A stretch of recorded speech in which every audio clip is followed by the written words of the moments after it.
And that we're not gonna fall. I wanna stay together, but it is now or never. And girl, you make the call, making me fall crazy in love.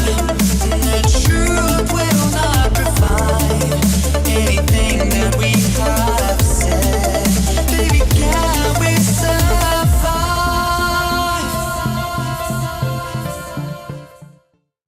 Buenas noches, estimados y estimadas telespectadores de la televisión online. Estamos en tiempo presente y justamente, acorde con el tiempo presente, vamos a hablar, Antonio Melián y un servidor. Hoy somos no más que dos, porque nuestra querida compañera y amiga María Luisa Blanco ha tenido un percance familiar y ha tenido que ausentarse.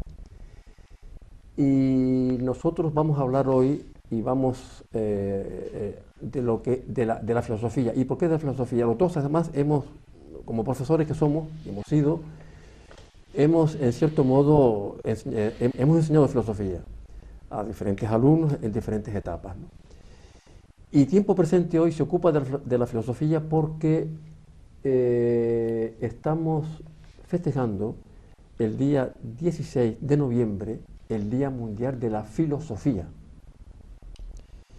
Y eso también tiene que ver con cierto pensamiento popular que nos lleva a que mucha gente en coloquios, en conversaciones informales, en tertulias, yo tengo mi filosofía, dice la gente, y efectivamente. ¿Y qué significa en este caso tener la filosofía? Tener una forma de pensar. Y esa forma de pensar se adquiere en la infancia, se adquiere en la familia, se adquiere en los grupos y se adquiere en la escuela. Y a la escuela me remito cuando digo, por ejemplo, que, y lo podemos afirmar hoy y lo podemos hasta celebrar y festejar, por fin de nuevo Aristóteles, Platón, Santo Tomás de Aquino y otros grandes filósofos de la historia de la humanidad han vuelto a las aulas, porque después de 5 años de sequía intelectual en nuestros alumnos de bachillerato, en la que se eliminó la filosofía como asignatura, como materia troncal, por parte de uno de los ministros peor valorados de la democracia, y no me duele en prenda decirlo, y que ha vuelto de nuevo a renacer esta asignatura después que este ministro y su gobierno, sobre todo él, haya sido elevado a su nivel de incompetencia con un alto cargo, con mucho dinero y en una de las zonas más lujosas de París, un piso, para que viviera, digamos, entre comillas, como pago a sus diferentes decretos y sus diferentes pensamientos y su forma de gestionar la educación en el Estado español, que ni siquiera en la época franquista y tardofranquista fue así, porque nunca se eliminó la filosofía. Bueno, ahora ya nos congratulamos que de nuevo vuelva la filosofía a las aulas. Pero bueno, esta introducción tiene que ver y nos sitúa en dos polos: la materia de la filosofía como enseñanza, como docencia, como arte del pensar, y también la filosofía como pensamiento popular o como forma, como una idea, como unas teorías que las personas tenemos para conducirnos en la vida. Y de esto nosotros que hemos impartido de una u otra forma e impartimos todavía hoy esta materia de filosofía de pensar, tenemos algo que decir, como siempre en este caso, y como dije anteriormente, lamentando la ausencia de nuestra querida compañera Maui, pero que posiblemente no estará con nosotros ya la semana que entra. Querido Antonio, ¿qué te sugiere? Hombre, efectivamente tienes toda la razón. La filosofía es un elemento fundamental para la estructura de la sociedad. De hecho, una de las parcelas que la filosofía toca es precisamente la sociedad, la res pública. Entonces, res pública, perdón. Entonces, me gustaría responder a esto, a la pregunta que se hace muchísima gente. Bueno, ¿y para qué sirve la filosofía? Muchos están equivocados, tremendamente equivocados, porque es un posicionamiento muy erróneo, incluso para los crematistas, para los amantes del dinero, para los que luchan por la eficacia de la acción. Se precisa la filosofía. Lo peor que le puede ocurrir, por ejemplo, a una empresa es equivocarse en una estrategia. Le cuesta muchísimo dinero y le puede costar la ruina. La filosofía, que ayuda a pensar, crea verdaderas estrategias para cualquier objetivo que nos planteen. Es que este es un argumento ad hominem, como decimos en filosofía, para incluso los detractores máximos. Necesitan personas en la empresa que piensen en contra de aquel neoliberalismo feroz, que dice a usted no se le paga para pensar. Pues mal hecho, muy mal hecho. Hay un ejemplo muy rápido de una empresa japonesa que tenía muchos accidentes laborales. Era una empresa de constructora de automóviles y sobre todo los taladros producían heridas y pérdidas de elementos, manos o pies, y a veces perdían la vida porque les taladraban partes más vitales. Sometió el propietario, el equipo propietario de la empresa, a los obreros que aportaran una solución para evitar esos accidentes. Coincidieron mayoritariamente en que un taladro con un buen seguro de apagado colgado del techo por encima de sus cabezas evitaba todo accidente y toda distracción. O sea, se bajaba, se encendía, se taladraba, se bloqueaba y volvía a subir. Por ejemplo, es un ejemplo, pensar para un vendedor que no piense, sus estrategias de venta no van a ir muy lejos, sino lo que se aprende de memoria del catálogo. O sea, y no quiero emplear más tiempo en esto, ¿no? Porque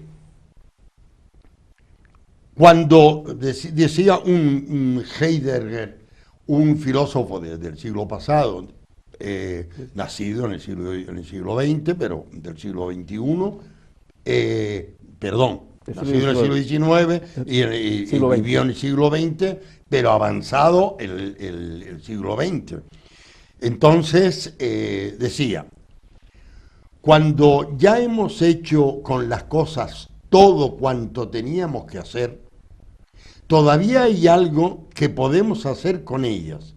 Preguntar qué son y preguntar por qué son en lugar de sencillamente no ser. Es la pregunta profunda del ser o no ser de Shakespeare. La suprema alegría, continúa, que siente no ya ante la presencia de un ser amado, sino ante el mero hecho de que ese ser amado exista en lugar de que no exista. Esto decía Heidegger. Por tanto, la filosofía nos enseña a pensar. Nos dota de los rudimentos necesarios para la argumentación diaria. Nos permite afrontar la vida con la necesaria distancia. Sirve para pensar mejor, lo que les decía antes. La educación humanística no es solo una educación en el saber, sino en el saber ser y saber estar. Ciertamente, y hablando de lo que tú comentabas del liberalismo, los enciclopedistas franceses del siglo XVIII, por ejemplo, ahí arranca el pensamiento crítico, la libertad la famosa, en la República Francesa, ¿no? En los frontispicios de las bibliotecas y de centros públicos había un eslogan, rotularon, ¿eh?, para que todo el mundo lo viera, un eslogan, sapere aude, significado, atrévate a pensar. Fíjense ustedes qué sabia, qué inteligente y qué gran trascendencia tiene esta idea para todas las personas y en el mundo de la educación, por lo que antes decíamos además que se ha vuelto a retomar después de años de sequía, de una travesía en el desierto de los estudiantes en cuanto a material intelectual se refiere, ¿no? Atrévete a pensar. Y ese atrévete a pensar se traduce en la vida diaria de las personas. Antes comentaba en la empresa, y cómo piensa un agricultor sobre plantar o no plantar una semilla para que crezca. O sea, todo es pensamiento. También recuerdo, hablando del mundo de la empresa, que en los años 70, cuando yo impartía clases en las facultades empresariales, ya se hablaba, años 80, perdón, ya se hablaba de que en los Estados Unidos había un departamento de creatividad en la que había personas, hombres y mujeres, dedicados única y exclusivamente a pensar, a crear. Bueno, vuelvo a decir que nos alegramos mucho de que dentro de muy poco tiempo los estudiantes vuelvan a atreverse a pensar a través de sus profesores de filosofía, que le van a inculcar unos valores y yo creo que lo que hay que hacer es no imponer. Pues yo recuerdo cuando uno estudiaba bachillerato que daba filosofía obligatoriamente, igual que matemáticas, que física y que química, que había alguna profesora o profesor que se atrevía entre rendijas a explicar algunas cuestiones sobre, por ejemplo, el existencialismo de Sartre, y algunos incluso hasta la teoría marxista, ¿no? Y eso en la época del tardofranquismo, con una de las mejores leyes de toda la historia de la educación en España, la ley Vial-Palasí, que fue una ley de los últimos años del franquismo, que fue una ley muy interesante, ¿no? Aparte de luego las que han venido de la democracia. Quiero decir con esto que lo que importa en este caso es que este saber pensar, este arte de pensar, este saber discernir entre el bien y el mal, por ejemplo, y valores, se adquiere en familia, se adquiere en la escuela, y no podemos permitir que se lamine y que se suspenda en la educación, por ejemplo, del bachillerato o de la ESO. Y eso es lo que se ha hecho hasta hace muy poco, ¿no? Tomándolo como casi como una María, como una asignatura accidental. En ese sentido, podemos estar contentos y podemos de nuevo volver a decir y afirmar que por fin de nuevo Aristóteles, Platón, Kierkegaard, Heidegger, Balmes, Santo Tomás de Aquino, diferentes pensadores de la historia de la humanidad que han aportado mucho a la historia de la humanidad, porque fíjense ustedes que sin Aristóteles y sin Platón no tendríamos, por ejemplo, democracia. Sí, no tendríamos bibliotecas, no tendríamos arte y no tendríamos gente, ciudadanos, que se rebelaran, por ejemplo, contra la indecencia y contra la corrupción de los políticos, por ejemplo, de los que administran la cuestión pública, y no políticos, porque en ese caso apuntaron, estudiaron, propagaron para el resto de los siglos, que luego diferentes filósofos y pensadores se han encargado de desarrollar, lo que es la ética, que, como bien sabes, Antonio, es una parte de la filosofía. Por supuesto. ¿Verdad? Y entonces eso hay que aprenderlo, hay que asumirlo, hay que vivirlo, porque al fin y al cabo la ética y la moral es una forma de vida, es una forma de estar, es una forma hasta de sentir. Yo creo que es un mundo tan apasionante que, desde luego, tanto en este caso tú como yo, como muchos de nuestros compañeros y compañeras, y gente que nos escucha, incluso un maestro de escuela, digo maestro porque me gusta el término de maestro, cuando enseña a sus alumnos, enseña una forma de ser, una forma de estar en el mundo, una forma de relacionarse con el mundo, una forma de pensar en definitiva.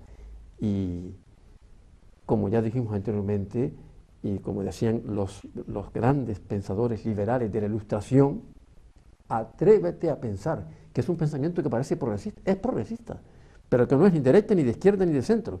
Es una forma de andar por la vida, y no se puede cercenar las posibilidades de que un alumno piense por sí mismo.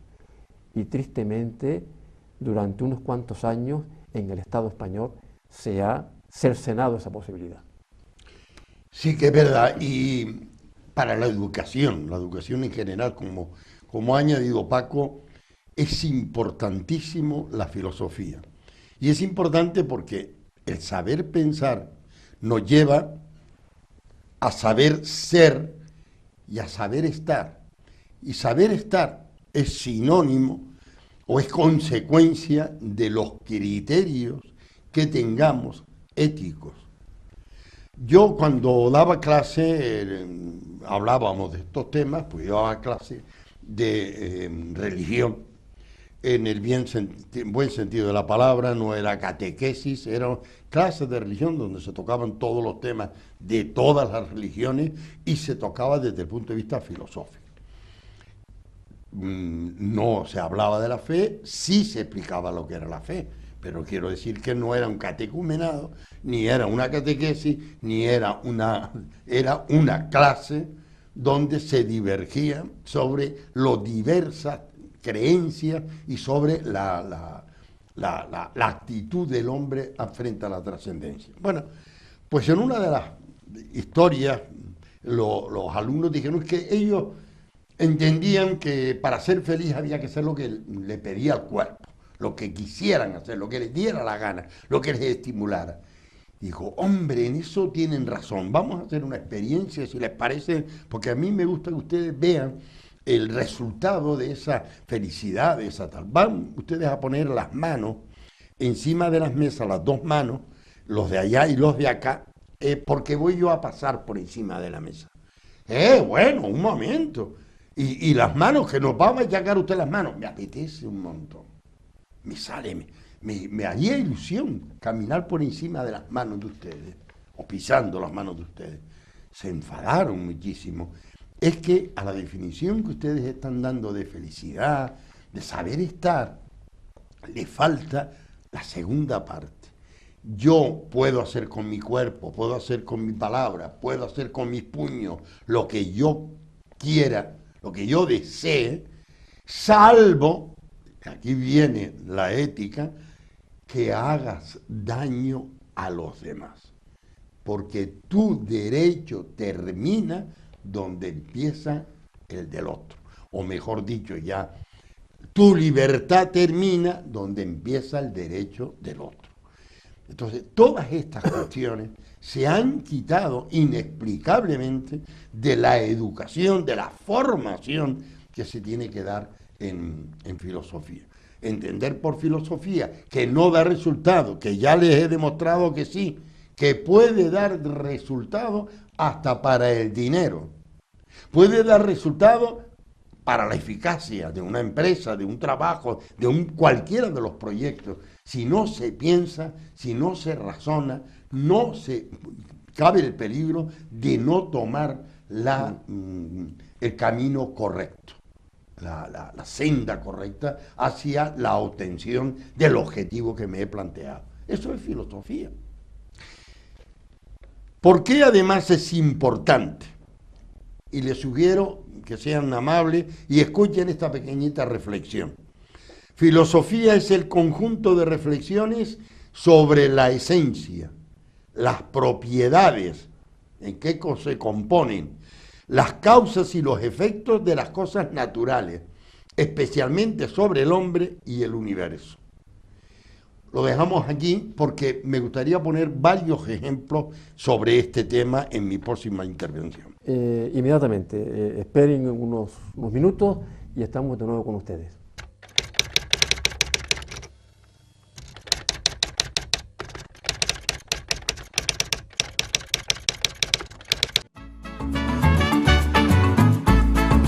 El ahorrador de electricidad Estaminal es el único aparato en el mercado que reduce el consumo de electricidad tras haberse instalado en miles de hogares en Canarias.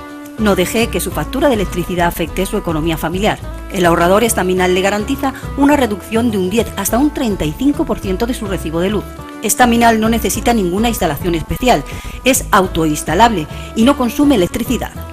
Diga basta al excesivo consumo de electricidad y llámenos al 928 481 249. Reduzca hasta un 35% de su factura de electricidad. Estaminal, su seguro de ahorro.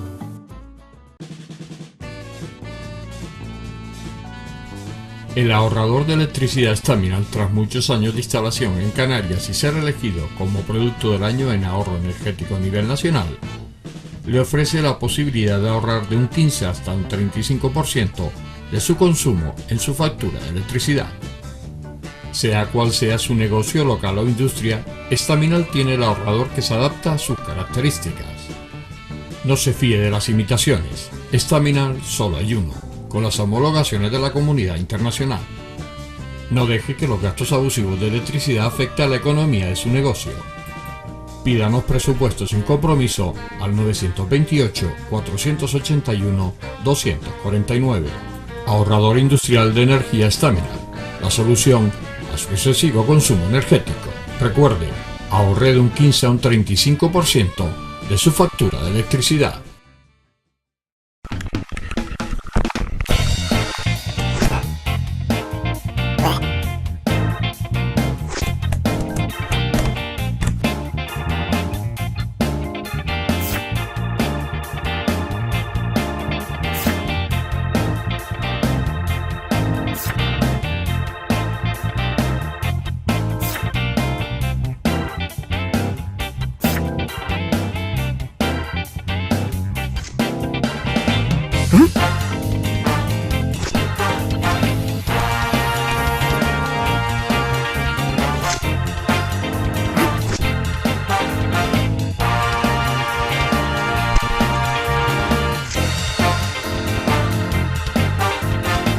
De nuevo con ustedes, amigas y amigos de la televisión,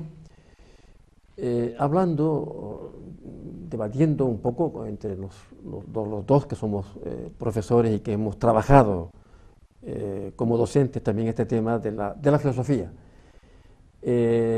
Siempre acorde con el tiempo presente, que es el título de este programa, con la fecha que estamos conmemorando como Día Mundial de la Filosofía, que es el día 16 de noviembre. Y Antonio estaba poniendo unos ejemplos muy llamativos y que vienen muy bien al uso, que vienen muy bien a lo que estamos ahora comentando, ¿no? Siempre en el sentido de lo que significa etimológicamente hablando filosofía, que es ser amante de la sabiduría. Y esa sabiduría no la podemos entronizar en las grandes cátedras de universidad y no solamente en los grandes pensadores o los grandes intelectuales o los grandes maestros o profesores que imparten esta materia que es tan importante en cualquier nivel, sobre todo a partir del bachillerato y por supuesto en las universidades, ¿no? Sino es la sabiduría de aquel que piensa algo sobre algo. Y es la sabiduría del agricultor, del pescador, del maestro, del ama o amo de casa, que también los hay, ¿no? De cualquier persona que tenga un oficio o profesión. Porque hay un tema muy interesante que se ha trabajado mucho en los últimos años en psicología, y sobre todo psicología educativa, que es lo que se llama teorías implícitas. Y le explico rápidamente lo que significa eso. O sea, ¿qué es lo que hay detrás de lo que las personas hacen? ¿Qué es lo que hay detrás de lo que un político hace o gestiona en la red pública, en la administración de su comunidad, de su estado o de su ayuntamiento? Detrás de toda decisión importante o no importante hay una teoría, hay una forma de pensar que le lleva a la gente a actuar. Fíjense ustedes la importancia que esto tiene entonces en lo que es la docencia y en la enseñanza y lo importante que es tener ese pensamiento crítico que se debe adquirir, que se debe fomentar, estimular en la adolescencia para que la gente sepamos, la edad adulta y no adulta, de que sea joven, a decidir en lo que conviene, no conviene, lo ético, lo amoral, lo indecente e incluso lo que puede ser útil para el mejor desarrollo de una persona. Y sobre esto posiblemente Antonio va a poner unos ejemplos ahora. Sí, yo decía al final que efectivamente la filosofía enseña a pensar. Nos dota de los rudimentos necesarios para la argumentación. ¿Cómo argumento yo el razonamiento con el que no coincido que me puede estar haciendo mi interlocutor? No es mientras mi interlocutor habla, yo elaboro mi argumento en contra sin escuchar, porque no le voy a argumentar, voy a reafirmar, es completamente distinto, mi posicionamiento que ya él lo conoce. Y cuando él hace lo mismo conmigo, es reafirmarse él en lo que ya yo sé. Entonces, establecemos una especie de tiempo muerto que no se avanza en la consecución de la verdad. Esto es importantísimo. Cuando discutimos, por algo discutimos. No perdamos el tiempo ni la energía en discutir por discutir. La filosofía es importante hasta para el fútbol, por esto que acaba de decir Paco. Paco acaba de decir que en la manifestación espontánea de cualquier persona se prevé, primero, si hay o no hay algo detrás. De repente está citando una frase que escuchó en otro bar y le gustó y viene y la repite aquí, pero no tiene argumentación, no es de él la idea, no ha trabajado ese pensamiento, no es filósofo, sino es un portavoz, es un altavoz, diríamos, aquello que le dijo a un compañero, viene corriendo a otro bar y lo suelta, pero sin más argumento. ¿Y por qué dice eso? Porque sí, bueno, entonces una razón fenomenal. No es un señor bien pensante, no piensa. Entonces, ejemplo serviría muchísimo. Paco ha traído al agricultor. ¿Cómo se sabe cuándo se podan los árboles? ¿En qué luna? ¿Antes de la luna o después de la luna nueva? ¿En qué época se riegan las plantas para que el fruto, o se deja de regar, para que ciertos frutos produzcan el azúcar suficiente y sean dulces y agradables al paladar? Cuando decimos que nos comemos una uva, chacho, esto está guau, es porque le echamos agua hasta un día antes de cogerla. Y cuando vemos una uva azucarada, esa planta se ha dejado de regar hasta 3 meses antes. Por ejemplo, ¿eso cómo se sabe? Yo lo sé porque me lo han dicho los agricultores. ¿Y los agricultores cómo lo han aprendido? Viendo lo que decíamos en la definición, analizando, viendo que los fenómenos se repiten, probando, si no me gusta el resultado, probando el contrario. Y así se va razonando, filosofando en la vida. Tú eres un filósofo. Tú cada vez que razonas y das explicaciones, estás usando la filosofía, que tanto te parece que es errónea y que no sirve para nada, estás usándola, y cuanto más conocimientos tengas de criterio, de análisis, de conciencia crítica, que es a lo que le tienen miedo los políticos, el filósofo que va analizando, que analiza la política, es sistemáticamente crítico a la política con argumentos, con verdaderos análisis y correctas conclusiones, no disparates.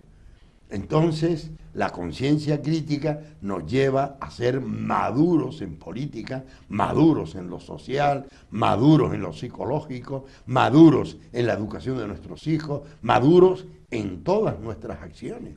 Eso es fruto de la filosofía y nos la quitan. Sí, cierto. Y es el método socrático, ¿no? Que se dice, una forma de ser filósofo que hoy, por desgracia, está tan ausente y no abunda, es la de preguntar. Preguntar preguntarle al otro, que lleva implícito lo que es la curiosidad. La gente hoy no pregunta, no sabemos preguntar. El preguntar significa ese espíritu curioso y creativo que lleva a las personas a hacerse una idea sobre ellos mismos, sobre los demás y sobre el mundo, ¿no?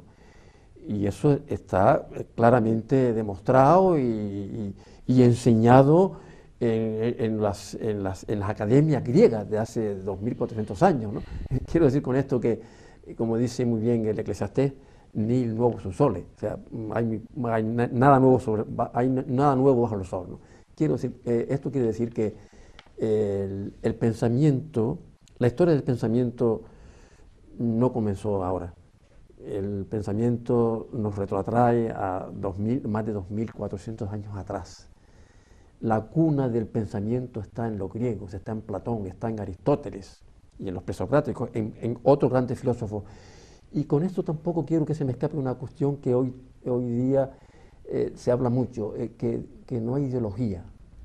Efectivamente, hay muchos, incluso que presumen de ser liberales, y mediocres liberales, incluso ejerciendo de políticos mediocres liberales, pero no tienen ni idea de lo que es el pensamiento liberal, que ya antes apunté cuando sapere aude. Justamente intentan lo contrario, que la gente no piense, que la gente no tenga capacidad crítica. Por ejemplo, traducido claramente, elimino de la educación de bachillerato la filosofía, porque así no piensan, y estamos siendo, y entonces estamos creando un gregarismo, masas de gente que siguen pensando, que piensan como piensan las redes, o como piensan los mensajes a veces teledirigidos de las propias televisiones, interesadas muchas veces, ¿no? O los medios de comunicación en general, y no estamos creando un pensamiento crítico, que es lo que a veces no interesa, ¿no? Esto tiene muchos, es polisémico, es decir, tiene muchos significados, tiene muchas ramificaciones, pero tenemos que quedarnos con que la filosofía no es ningún ente extraño, ni una asignatura que se imparte en las cátedras.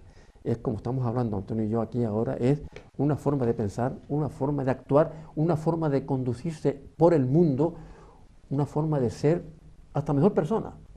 Total. Entonces, ser mejor persona significa tener un criterio, tener una base de la que pensar. Y vuelvo a decir lo que antes, y quiero insistir en el tema. Muchas de las veces, muchas cuestiones que a veces de forma subrepticia, ocultas, que se deciden en política, en las grandes decisiones políticas a nivel estatal, incluso a nivel mundial, tienen un trasfondo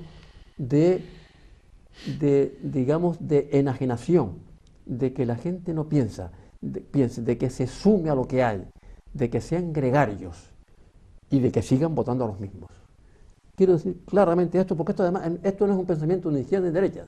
Y vuelvo a decir, es un pensamiento eminentemente ilustrado, liberal, que arranca en esta famosa frase de atrévete a pensar, y que ya 2500 años antes ya lo habían estimulado, promovido, educado en la academia y paseando, como tú muy bien sabes, ¿no?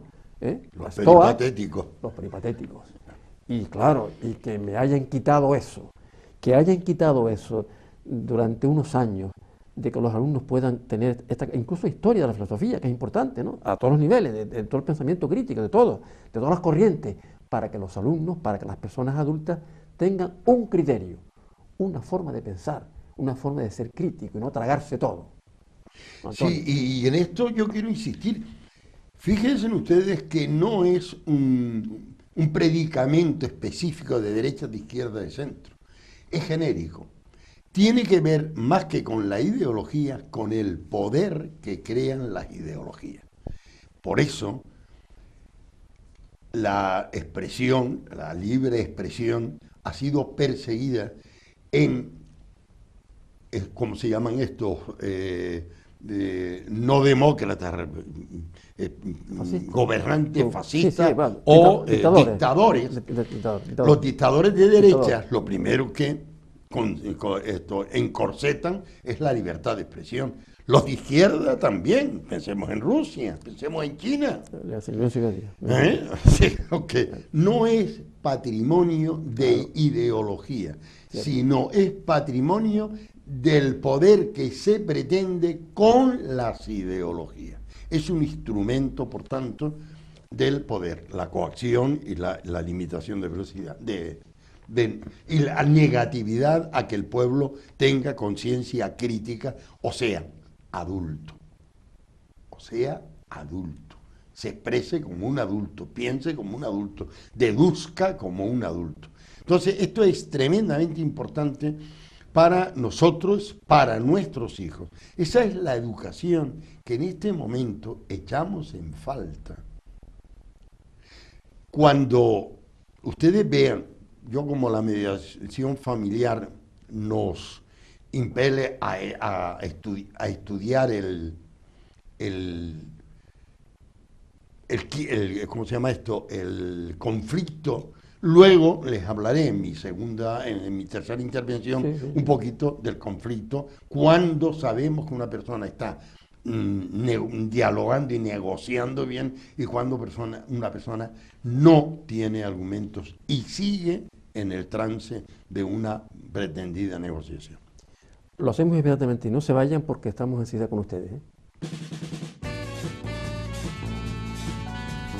El ahorrador de electricidad Staminal, tras muchos años de instalación en Canarias y ser elegido como producto del año en ahorro energético a nivel nacional, le ofrece la posibilidad de ahorrar de un 15 hasta un 35% de su consumo en su factura de electricidad. Sea cual sea su negocio local o industria, Staminal tiene el ahorrador que se adapta a sus características. No se fíe de las imitaciones, Staminal solo hay uno, con las homologaciones de la comunidad internacional. No deje que los gastos abusivos de electricidad afecten a la economía de su negocio. Pídanos presupuestos sin compromiso al 928-481-249. Ahorrador industrial de energía Staminal, la solución a su excesivo consumo energético. Recuerde, ahorre de un 15 a un 35% de su factura de electricidad.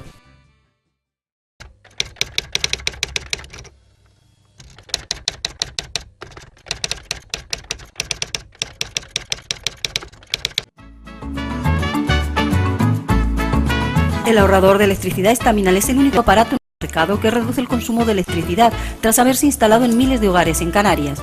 No deje que su factura de electricidad afecte su economía familiar. El ahorrador Staminal le garantiza una reducción de un 10 hasta un 35% de su recibo de luz. Staminal no necesita ninguna instalación especial, es autoinstalable y no consume electricidad. Diga basta al excesivo consumo de electricidad y llámenos al 928-481-249. Reduzca hasta un 35% de su factura de electricidad. Staminal, su seguro de ahorro.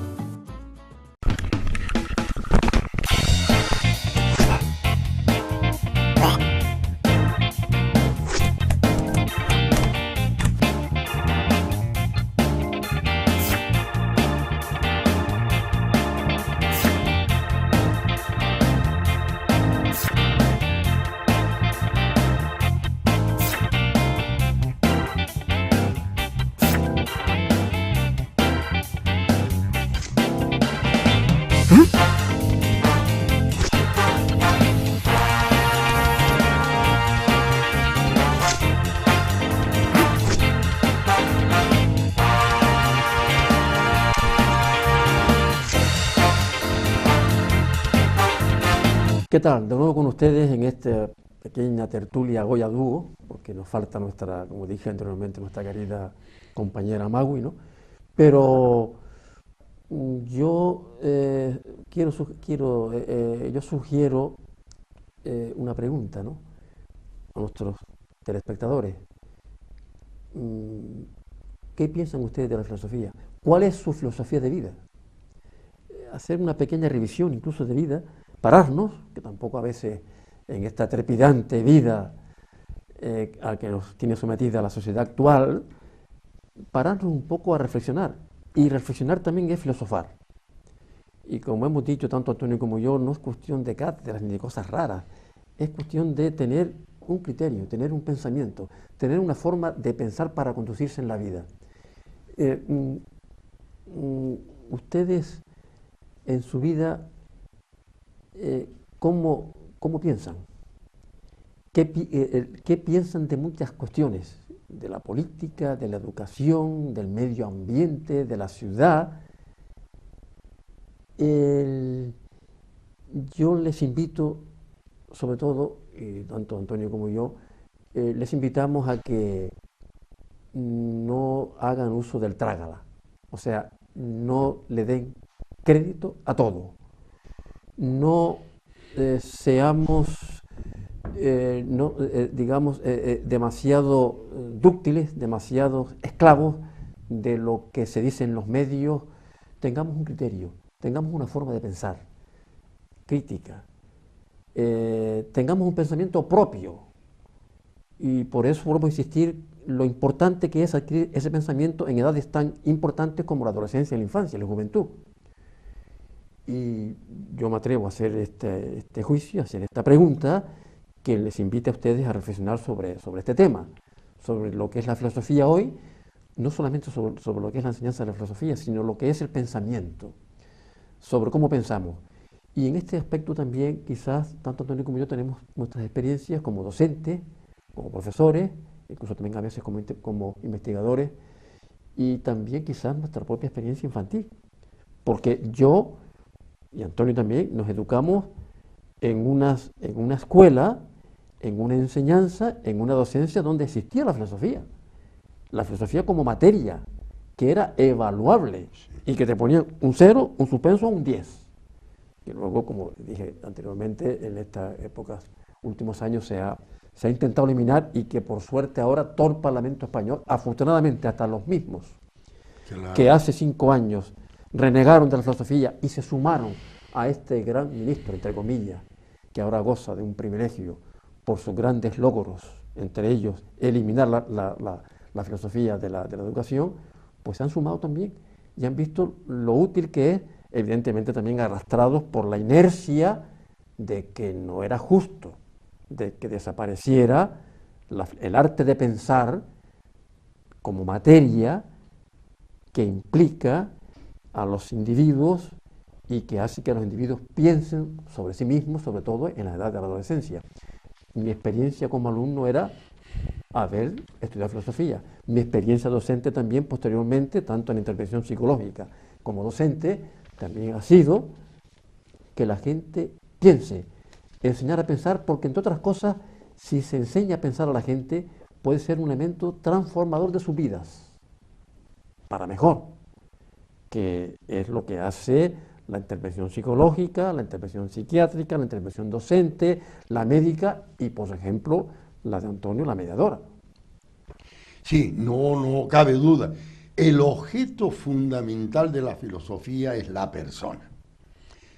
Entonces, la filosofía define la persona. Así como hemos definido la filosofía como amantes de la sabiduría, amantes del entendimiento, amantes del conocimiento, amantes del pensamiento, todo eso se construye en Sofía, y en filio, pues, o filio, en amante o en amor o en una persona apasionada por.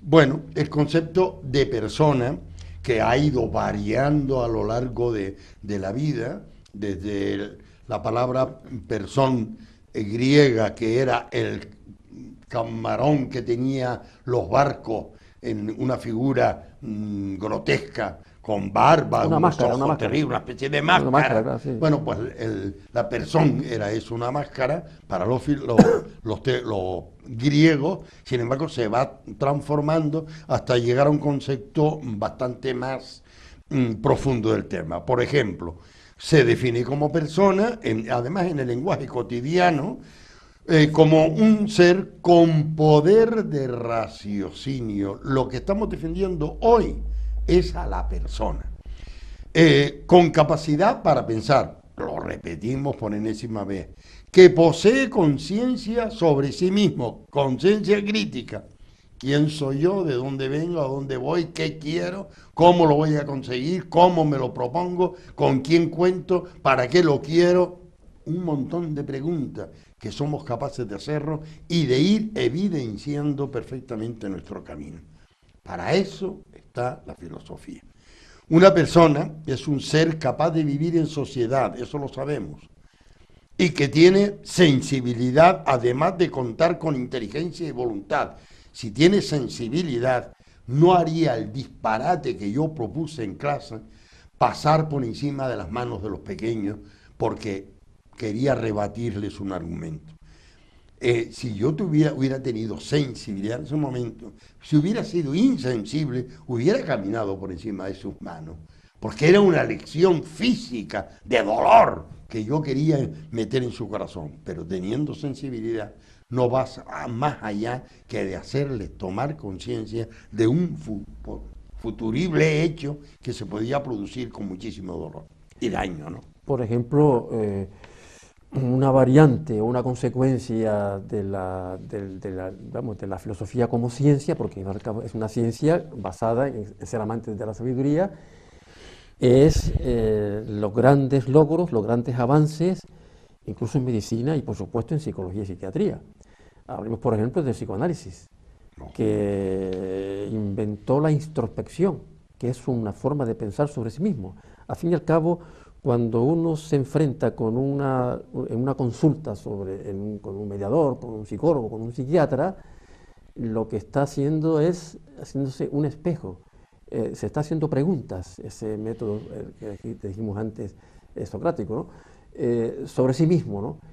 Y le hace a uno reflexionar, pensar sobre aspectos de su vida pasada, de su vida presente, que en contacto con el psicoterapeuta, con el psicólogo, con el psiquiatra, con el mediador, con el educador en definitiva, por supuesto siempre hablando desde el punto de vista profesional, porque ya un día vamos a hablar aquí de las pseudoterapias. Ya avisamos, ya aviso. En próximos programas vamos a hablar de las pseudoterapias. ¿En qué manos están? Mucha gente que todavía creen en la superstición, en el animismo y en las brujas, ¿no? Y en cosas raras, con casos gravísimos ahora hasta de muerte, que los médicos y los colegios de médicos y psicólogos están denunciando continuamente por esa intromisión, por ese intrusismo de personas muy poco cualificadas a la hora de tratar ciertos problemas y problemas del ánimo o problemas del alma. Perdonen este paréntesis, pero apunten próximos programas en las pseudoterapias o las medicinas alternativas. Bien, con esto acabo. Lo que quería decir es que la filosofía impregna todo el pensamiento, desde la astronomía, la astrofísica, la medicina, la psicología y las ciencias médicas, la ingeniería. Cualquier ciencia que se preste de ciencia se basa en la observación y la experimentación. ¿Y eso qué es? ¿Filosofar? Por supuesto. O sea que ya sabemos claramente qué es filosofía, que es disfrutar con el pensamiento, analizar las cosas que vemos o imaginamos, evaluar su bondad, su utilidad, interpretar sus habilidades, descubrir su valía, considerar sus derechos y deberes, ahondar en su personalidad y valorar lo que hace o piensa. Más cosas bonitas podríamos decir. Pero quiero entrar en un ejemplo que pone un filósofo y que yo lo he vivido y que yo he disfrutado de ello. Escucha este párrafo que te hará recordar muchos momentos de tu propia vida, cuando te sientas sobre una piedra o a la sombra de un árbol, o en una esquina de tu casa.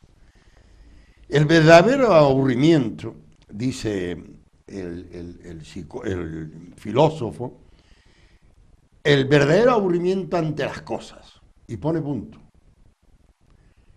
El ocio es una condición necesaria. ¿Para qué? Allí donde nada hay que hacer con las cosas, una vez terminado, podríamos decir, nuestra jornada laboral, allí donde la lucha por la supervivencia puede relajarse, allí donde podemos sencillamente sentarnos a descansar, allí es donde surgen las preguntas más innecesarias y gratuitas. Nos vienen preguntas. En cierta forma, la más ociosa y en cierta forma también la más profunda. Cuando ya hemos hecho con las cosas todo cuanto teníamos que hacer, todavía hay algo que podemos hacer con ellas. Preguntar qué son y preguntar por qué son en un lugar de sencillamente no ser. Entonces nos preguntamos, ¿por qué sabes que las hormigas trabajan en equipo? Son jerárquicas como las abejas, tienen su jefe o jefa.